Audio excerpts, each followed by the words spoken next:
वो फ्लाइट में बैठकर कार चोरी करने जाता है।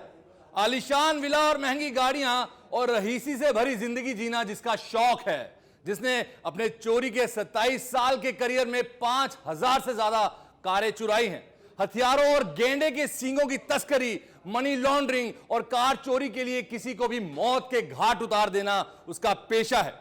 दिल्ली का एक ऐसा ऑटो ड्राइवर जिसे पुलिस ने देश का सबसे बड़ा कार चोर घोषित किया है। नमस्कार, मैं हूं अंकुश जोशी और आप देख रहे हैं हमारा खास कार्यक्रम मैं हूं खलनायक।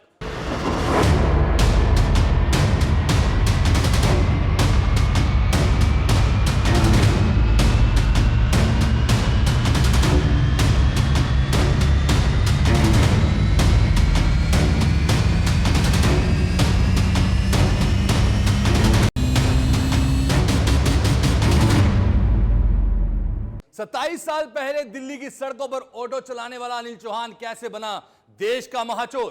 कैसे एक ऑटो से उसने पूरा किया 5000 कारें चुराने का सफर। कहीं कार के इस काले कारोबारी की नजर आपकी महंगी कार पर तो नहीं। हर क्राइम के पीछे कोई ना कोई मकसद जरूर होता है। हर जुर्म की कहानी शुरू होती है किसी ना किसी चाह से। दिल्ली का वो शख्स ऑटो चलाता था, लेकिन उसकी चाहते रोज आसमान छू रही थी। सड़कों पर सरपट दौड़ते ऑटो ने अनिल की नजर एक चमचमाती कार पर पड़ती है। मानो उस कार की चमक ने ऑटो ड्राइवर के दिमाग की बत्ती जला दी हो। वो कार चोरी में इतिहास रचने के सपने देखने लगा। तो चलिए देखते हैं कार चोरी के नटवर लाल की पूरी कहानी। वो फ्लाइट में बैठकर कार चोरी करने जाता था। उसके खिलाफ देश भर में 180 से ज्यादा मामले दर्ज हैं। महंगी लाइफस्टाइल जीना उसका शौक है। उसने 5000 से ज्यादा कार चोरी की हैं। कार चोरी का है नटवर लाल, देश का सबसे बड़ा कार चोर। नाम अनिल चौहान, पिता का नाम देशराज चौहान, जन्म 1970, खानपुर, दिल्ली। अनिल का जन्म दिल्ली के खानपुर इलाके में एक साधारण परिवार में हुआ। उसके पिता एक रिटायर्ड फौजी थे। अनिल का बचपन बिल्कुल साधारण तरीके से बीता। अनिल चौहान ने अपने स्कूल की पढ़ाई दिल्ली के केंद्रीय विद्यालय एंड्रूगंज से पूरी की। अनिल का पढ़ाई में ज्यादा मन नहीं लगता था और 90 के दशक में 12वीं की पढ़ाई पूरी करने के बाद उसने आगे पढ़ना बंद कर दिया। इसके बाद वो दिल्ली में ही ऑटो चलाने लगा। अनिल को ऑटो चलाना पसंद नहीं था। वह तो पैसे कमाना चाहता था। बड़े और महंगे घर में रहने की ख्वाहिश थी। अमीरों वाली जिंदगी जीने के सपने देखने लगा था। ऑटो चलाने के दौरान अनिल दिल्ली की सड़कों पर दौड़ती महंगी महंगी गाड़ियों को देखता था और उन कारों को देखकर अनिल हमेशा यही सोचता था कि एक दिन उसके पास भी इस तरह की कारें होंगी। और वो जानता था कि सिर्फ ऑटो चलाने से वो शौक कभी पूरे नहीं कर पाएगा। उसके मन में कारों को लेकर जुनून इतना बढ़ने लगा कि वो कार चोरी करने के बारे में सोचने लगा। वह चलाता ऑटो, लेकिन नजरें कारों पर रहती, खासकर मारुति 800 पर। वो सपने बुन रहा था अमीर बनने के। वो चाहता था उसके पास भी कार हो, घर हो, पैसा हो, लेकिन ऑटो चलाकर उसकी यह ख्वाहिश उसे पूरी होती नजर नहीं आ रही थी। और फिर अपने सपनों को पूरा करने के लिए अनिल ने चुना एक ऐसा रास्ता जहां से उसके लिए लौटना बेहद मुश्किल था। दिन बीतते गए और उसके दिमाग में कारों का नटवर लाल बनने की प्लानिंग पलने लगी। दूसरे ऑटो ड्राइवर्स के साथ हंसी ठिठोली से दूर वो गुमसुम कुछ ना कुछ सोचता रहता। फिर जब किसी सवारी की आवाज उसके कानों में टकराती, ऑटो चलोगे क्या? वह जैसे ही नींद से अचानक जागते हुए कहता, हाँ चलेंगे। कहाँ जाओगे आप? अब अनिल दिल्ली ही नहीं, आसपास के राज्यों से भी गाड़ियां चुराने लगा था। मारुति के अलावा दूसरी कारें भी उसके निशाने पर थी। वो कारें चुराता और फिर उन्हें नेपाल, जम्मू कश्मीर या फिर नॉर्थ ईस्ट में बेच देता। सालों तक ये चोरी इसी तरह चलती रही। तब तक अनिल काफी कारें चुरा चुका था, काफी पैसा कमा चुका था। अब उसने चोरी के साथ तस्करी और मनी लॉन्ड्रिंग भी शुरू कर दी थी। अनिल का नेटवर्क काफी बड़ा हो चुका था। उसने गैंडे के सींगों को भी बेचना शुरू किया। जैसे जैसे वो जुर्म की दुनिया में आगे बढ़ रहा था, वैसे वैसे पुलिस का शिकंजा उस पर कसता जा रहा था। अनिल दिल्ली पुलिस के रडार पर था और इसलिए अब उसने अपनी लोकेशन बदलने का मन बनाया।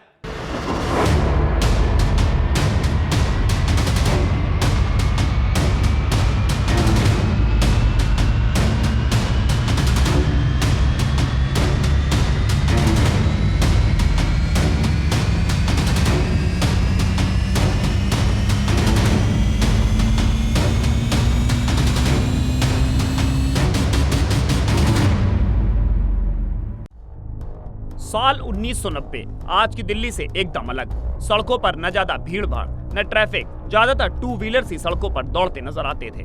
लोग बसों से ही इधर उधर की दूरियां तय करते। हाँ, कुछ ऑटो और कुछ कार भी सड़कों पर होती थी, लेकिन उनकी तादाद टू व्हीलर के मुकाबले काफी कम थी। ऐसी ही सड़कों पर अनिल अपना ऑटो लहराता था। 90 के दशक में ऑटो चलाने के साथ ही अनिल ने वहाँ की एक लोकल जिम भी ज्वाइन कर ली थी।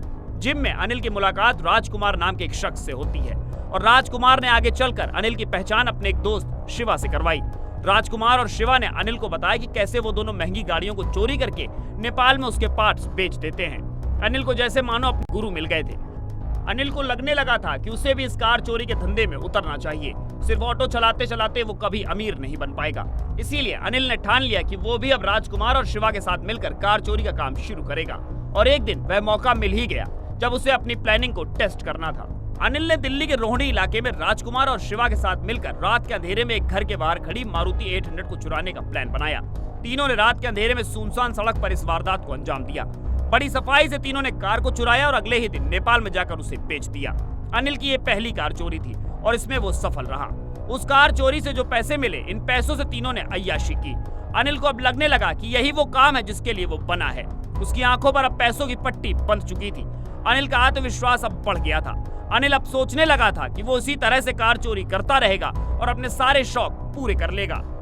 अनिल अपने साथियों के साथ मिलकर कारों की चोरियां करने लगा। ये तीनों रोज 2 से 3 गाड़ियां चोरी करते और चोरी करने के बाद नेपाल और उत्तर प्रदेश में गाड़ियों को तोड़ फोड़ कर बेच देते और बेचने से जो पैसे आते उन पैसों से वो लोग अय्याशी करते। अनिल और उसके साथियों ने उस वक्त मारुति 800 गाड़ी चुराना शुरू कर दिया था। मारुति 800 भी अच्छी लाइफस्टाइल का एक हिस्सा मानी जाती थी। अनिल को लगा कि वो भी मारुति की चोरी करके सबसे अमीर बन सकता है। दिल्ली की हर मारुति कार को वो अपने कब्जे में करना चाहता था। एक बार जो चोरी का सिलसिला शुरू हुआ तो वो फिर कभी थमा ही नहीं। एक के बाद एक ढेरों कार चुराकर वह 90 के दशक में ही बन गया था दिल्ली का सबसे बड़ा कार चोर। दिल्ली में तब गिनी चुनी कार हुआ करती थी। ऊपर से एक के बाद एक रोज मारुति 800 चोरी हो रही थी। दिल्ली पुलिस बेहद परेशान थी। चोरी इतने शातिर तरीके से होती थी कि पता ही नहीं चल पाता था कि चोर है कौन। मारुति कार का चोर दिल्ली पुलिस के लिए सिरदर्द बन गया था और फिर पुलिस ने उस चोर के लिए 25,000 का इनाम घोषित किया। उस वक्त में किसी चोर पर 25,000 का इनाम होना बहुत बड़ी बात थी। कार चोर को पकड़ने वाले को 25,000 रुपए इनाम की घोषणा यह बताती है कि थोड़े ही दिनों में अनिल ने जुर्म की दुनिया में अपनी जड़ें कितनी गहरी कर ली। और आखिर वो दिन भी आया जब अनिल पुलिस की गिरफ्त में आया। साल 1991 में अनिल चौहान पहली बार पुलिस के हत्थे चढ़ा, लेकिन पुलिस की ये कामयाबी ज्यादा दिन टिक नहीं सकी। थोड़े ही दिनों में वह जमानत पर बाहर आ गया और फिर उसने अपना कार चोरी करने का काम शुरू कर दिया। अनिल अब अपनी गैंग को बड़ा करता जा रहा था। पैसों का लालच देकर वो नए नए लोगों को अपने साथ जोड़ रहा था।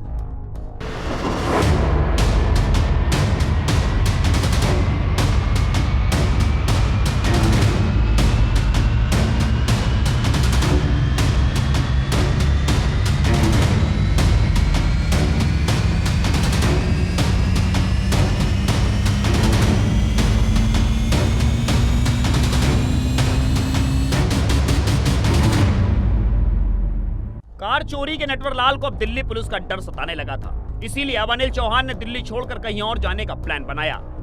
अनिल ने सोचा कि उसके लिए नॉर्थ ईस्ट के इलाके में जाकर रहना सबसे सुरक्षित होगा और उसने वैसा ही किया। अनिल आराम से जाकर रहने लगा और वहीं से अपनी गैंग को ऑपरेट करने लगा। अनिल ने असम में अपना डेरा डाल लिया। वो वहीं गाड़ियां चोरी करता और चोरी की हुई गाड़ियों को असम और नागालैंड में बेच देता था। असम में एक बार फिर अनिल चौहान पुलिस की गिरफ्त में आ गया।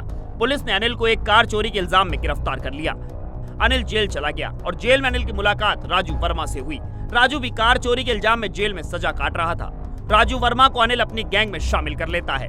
राजू असम का ही रहने वाला था और उसने अनिल को वो सारे तरीके बताए जिससे वो पुलिस से बच सकता है। अब अनिल जेल से बाहर आ गया। जेल से बाहर आने के बाद अनिल असम के सोनितपुर में रहने लगा और एक बार फिर से वो कार चोरी के काम में जुट गया। अनिल ने कार चोरी के काम और तस्करी से इतना पैसा बनाया कि अब वो अपने सारे शौक पूरे करने लगा था। उसने असम में अपने लिए एक आलीशान विला बनवाया जिसकी कीमत कई करोड़ रुपए में थी। महंगी घड़ियां पहनना उसका शौक था और वो शौक उसने चोरी के पैसों से पूरा किया। अब अनिल रईसों की तरह अपनी जिंदगी जी रहा था। असम के सोनितपुर में ही अनिल की मुलाकात रीता नाम की एक युवती से होती है। रीता अनिल की लाइफस्टाइल से बहुत प्रभावित होती है और उससे शादी कर लेती है। अब अनिल का ऑटो लिफ्टिंग गैंग अपने काम को अंजाम दे रहा था। अनिल के गैंग के लोग खुद को बड़ा अफसर बताकर कार किराए पर लेते, बाद में कार को नॉर्थ ईस्ट के पहाड़ी इलाकों में ले जाकर कार ड्राइवर का कत्ल कर देते और कार को बेच देते। इस तरह से ये गैंग सैकड़ों कार हथिया चुका था। बड़े बड़े लोगों के साथ अनिल का उठना बैठना था। बड़ी जान पहचान थी। जिस हाई प्रोफाइल जिंदगी के लिए उसने क्राइम का रास्ता चुना वो उसे बखूबी जी रहा था। ब्रांडेड कपड़े, महंगी घड़ियां, लग्जरी कारों से घूमना, उसके सारे शौक पूरे हो रहे थे। उसका गैंग नॉर्थ ईस्ट के साथ साथ दूसरे राज्यों में भी अपना काम कर रहा था। साल 1998 से 2004 तक अनिल चौहान और उसकी गैंग ने 500 से 600 मारुति 800 और सैकड़ों लग्जरी कारों को चोरी किया। ये गाड़ियां वो देश के अलग अलग हिस्सों से चोरी करते, लेकिन ज्यादातर कारें दिल्ली के पॉश इलाकों से उठाते थे और बेच देते थे। इसी दौरान अनिल गीता नाम की युवती से एक और शादी कर लेता है। गीता भी अनिल का उसके काले कारनामों में साथ देती है। साल 2004 में अनिल और उसकी पत्नी गीता को दिल्ली पुलिस गिरफ्तार कर लेती है, लेकिन वो दोनों जल्द ही जमानत पर बाहर आ जाते हैं।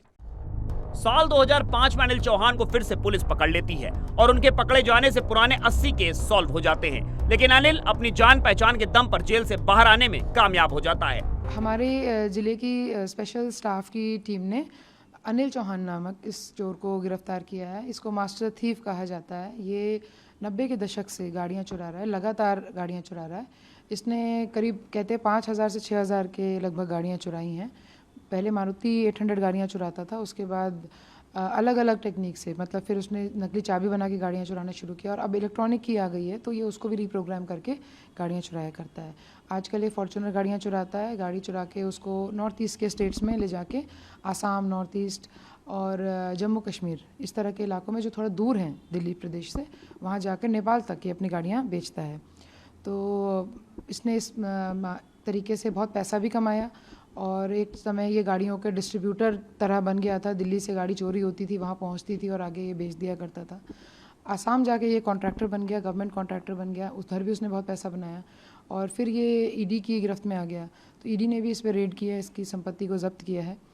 एक बड़ा चोर है ये और सभी तरह के अपराध ये करता है। राइनोसोरस की जो सींग होता है, गैंडे का जो सींग होता है, उसकी भी स्मगलिंग में इसका नाम आया है। और अभी जो हमने इसे गिरफ्तार किया है तो कुछ हमने इसके साथ इलीगल वेपन्स के साथ गिरफ्तार किया है, तो ये हम लोग मान सकते हैं कि अभी आर्म्स की स्मगलिंग में भी उतर। देखिए, इसके ऊपर 146 केसेस हैं दिल्ली एरिया के, दिल्ली रीजन के 146 केसेस हैं और इसके अलावा यूपी में, हरियाणा में, असम में भी केसेस हैं। तो टोटल 181 केसेस का हमें ऑलरेडी पता चल चुका है। कहा जाता है कि ये लगभग हर रोज़ ही गाड़ियाँ चुराया करता था, तो 5000 से 6000 गाड़ियाँ बाय हिज ओन एडमिशन ये मान रहा है कि इतनी गाड़ियाँ इसने चुराई होंगी। साल 2008 में अनिल को मजबूत पॉलिटिकल लिंक के चलते आसाम सरकार का A1 कॉन्ट्रैक्टर बना दिया जाता है। कॉन्ट्रैक्टर बनने के बाद अब अनिल पुलिस की नाक के नीचे से गाड़ियां चुराने लगा। सब कुछ जैसा अनिल ने चाहा वैसा ही हो रहा था। 2015 तक दिल्ली का ऑटो चालक अमीर कॉन्ट्रैक्टर बन चुका था। देश में सबसे बड़े कार चोर के रूप में उसने खुद को पहचान दिला दी थी। सालों तक चोरी का यह धंधा इसी तरह चलता रहा। कई राज्यों की पुलिस के लिए वो सिरदर्द बन चुका था। इसी दौरान अनिल पर मनी लॉन्ड्रिंग के मामले भी सामने आने लगे। वो लोगों को करोड़ों रुपए का चूना भी लगा चुका था। 17 बैंकों में अनिल के फर्जी अकाउंट थे। पत्नी गीता के माध्यम से वो लोगों से करोड़ों रुपए ले चुका था। अब वो ईडी के निशाने पर आ गया। कार चुराने वाला चोर प्रवर्तन निदेशालय की जांच के दायरे में था। ईडी ने उसकी सारी संपत्ति अपने कब्जे में ले ली। जिस दौलत के लिए अनिल ने इतनी मेहनत की वो दौलत चली गई थी। साल 2015 में ईडी ने अनिल चौहान के ठिकानों पर छापेमारी की। छापेमारी में ईडी ने अनिल का 10 करोड़ रुपए वाला विला जब्त कर लिया और 6.5 करोड़ रुपए भी कैश जब्त किए। अनिल के लिए मुश्किल वक्त था, लेकिन इस महाचोर ने हार नहीं मानी। वो अपने गैंग को मजबूत करता रहा। अनिल चौहान ने कारों की चोरी करना बंद नहीं किया। कारों की चोरी के लिए वो देश भर में घूमता था और रहीसी ऐसी कि एक जगह से दूसरी जगह जाने के लिए फ्लाइट का इस्तेमाल करता था। उसे हर बार गिरफ्तार किया जाता और वो हर बार जमानत पर छूट जाता। लेकिन अब अनिल के सारे पॉलिटिकल लिंक समाप्त हो चुके थे। दिल्ली पुलिस अनिल को पकड़ने के लिए उसकी हर हरकत पर नजर रखने लगी। 4 सितंबर 2022 को दिल्ली पुलिस को सूचना मिली कि अनिल चौहान दिल्ली आ रहा है। सूचना मिलते ही क्राइम ब्रांच दिल्ली हरकत में आ गई। पुलिस ने देशबंधु गुप्ता रोड से अनिल को गिरफ्तार कर लिया।